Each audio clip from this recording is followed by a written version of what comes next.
মিয়ানমারের যেসব নাগরিক মিয়ানমারের রাখাইন থেকে উকিয়ার কুতুব পালং হিন্দু ক্যাম্পের সামনে অবস্থান করছে। এখানে পুলিশের যারা সদস্যরা রয়েছেন, উকিয়া থানা পুলিশের সদস্যরা তারা এসেছে। এখানকার যারা স্থানীয় বাসিন্দারা রয়েছেন তারা পুলিশকে খবর দিয়ে পুলিশ এসে তাদেরকে বিভিন্নভাবে জিজ্ঞাসাবাদ করছেন, তাদের যে পরিচয় সেটি শনাক্তের চেষ্টা করছেন। এবং আমরা তাদের সাথে কথা বলেছি, তারা বলছেন যে আজকে সকালে বান্দরবানের নাইকংছড়ি উপজেলার ঘুমদুমের বাইশপাড়ি এলাকা দিয়ে তারা প্রবেশ করেছে।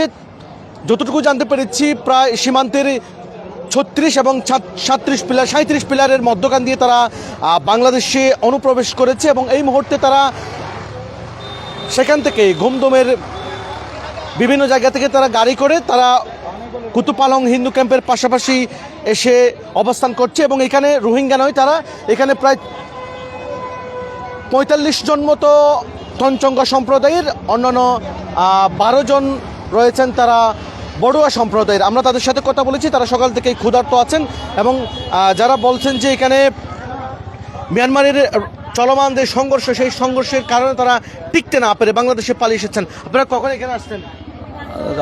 11টা রাত 11টা পরে ঘুরে আসি আর 11টা পরে আর আসি দে বড় মাঝে যেটা যুদ্ধ তলে চলে তো দিয়া আছে আর দে আছে 4-5 জন হুইয়া ঘুরে আসি দে দিয়া আর তো পড়া নাই তাহলে তো নবাসিব তো জানলেও আর পড়ার বাসে বলে আসি দে বাবা আর তো খাওয়া হরা লোয়া হরে যে লইতে আছে আর বেশি মুসিবত জানলে আসি দে আর সকাল হইতে কি করোনা আর এর গোলগুলো আর তো আল সাত গুড়ি খাই দুয়া আল সাত গুড়ি খাই দে আর তো কোনো খাম নাই দুয়া আল গুড়ি নইলে আছে জুমগুড়ি তো এন্দিলা গুড়ি মারা খাই থাকে দে মানুষ।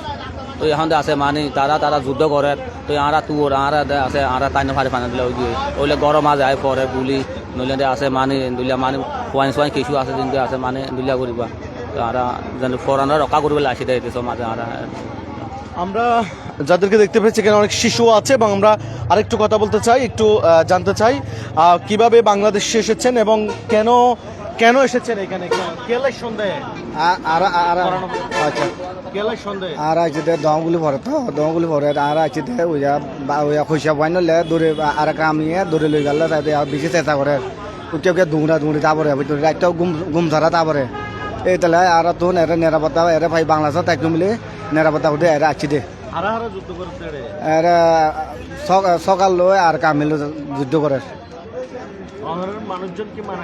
আর মারা গিয়ে ন যায় আর দৌড়ে লই যাতে আছে দে আর কাম আমি অন্য এলাকার নাম মেডাই মেডাই মিংডাই বনমা লইলে মিংডাই। আমরা কথা বলছিলাম, আমরা এখানে অনেক নারীও আছেন, আমরা একটু তাদের সাথে কথা বলতে চাই, একটু জানতে চাই। অন্যরা হতেশন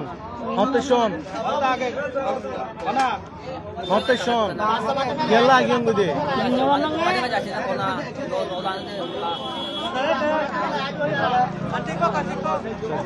কেঙ্গুরে শোন কেলা আগিয়ে বুঝে মগ জ্বালানি কি গুদে মগে জ্বালাতে লড়াই করে যুদ্ধ করে তো এরা তাই নপারি গুলি লাই বড় গুলি মারে তাই নপারি উকে পলাই যায় গই আর পারো টাকা পরে মুরা টাকা পরে গুন্দা বাইরে টাকা পরে তাহলে এই দুঃখলে আগিয়ে গই দে আর মানুষ দৌড়ি লো যাগই বেড়াইন দৌড়ি লো যাগই তারা দল লই যাগই কি করে গই হইন পারি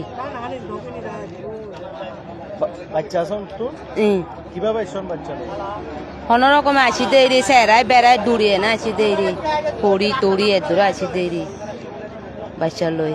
আমরা কথা বলছিলাম তাদের সাথে এখানে মিয়ানমারের রাখাইনের মংডু জেলার মেধাই এলাকার এবং ক্লোহুডং এলাকার নাটালাপাড়া সহ বিভিন্ন এলাকার বাসিন্দারা এখানে আছেন এবং আমরা এখানকার যারা এই যে মিয়ানমার থেকে পালিয়ে আসা এসব মিয়ানমারের নাগরিকরা কিন্তু রোহিঙ্গা নয়, এখানে 45 জন মতো তঞ্চঙ্গা সম্প্রদায়ের আছেন।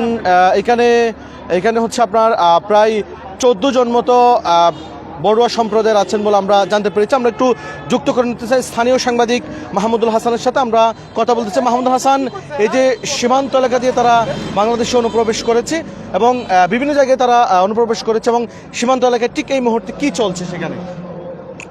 ধন্যবাদ। আসলে যে মিয়ানমারের যে উদ্ভূত পরিস্থিতির কারণে ওপার থেকে এপারে যে অনুপ্রবেশ হচ্ছে মূলত সেই বিষয়ে সীমান্তের যে বিজিবি রয়েছেন তারা কিন্তু কঠোর অবস্থানে রয়েছেন। মূলত আমরা দেখতে পাই সীমান্তের যে বিভিন্ন পয়েন্ট রয়েছে ওখানে হয়তো বিজিবির টহল থাকে না, এইটাই লক্ষ্য করে এরা ওইদিকে অনুপ্রবেশ ঘটে। আমরা এখানকার যে মিয়ানমারের যে নাগরিক চলে আসছে এদেরকে বাবু বড়ুয়া এবং মুসা তঞ্জকের সাথে কথা বলেছি। এরা জানিয়েছে ওখানকার যে বিদ্রোহীদের তুপের মুখে পড়ে মূলত এরা দেশ ছেড়ে এপারে আসতে বাধ্য হচ্ছে। ধন্যবাদ। আমরা কথা বলছিলাম স্থানীয় সাংবাদিক মাহমুদুল হাসানের সাথে। এখানে মিয়ানমারের রাখাইনে চলমান যে সংঘর্ষ চলছে সেই সংঘর্ষ চলাকালীন মিয়ানমারের শুধু রোহিঙ্গা নয়, অনেক বিভিন্ন ধর্মাবলম্বীর যারা বাসিন্দারা রয়েছেন তারাও কিন্তু বাংলাদেশে পালিয়ে আসার চেষ্টা করছেন। অনেক সময় বিজিবির চৌকি ফাঁকি দিয়ে তারা বাংলাদেশে চলে আসার চেষ্টা করছেন এবং বিজিবি অনেক সময় তাদেরকে আবারও মিয়ানমারের ফেরত পাঠানোর যে প্রক্রিয়া সেটি অনেক সময় করে থাকেন। দর্শক, এই ছিল এখানকার সর্বশেষ তথ্য।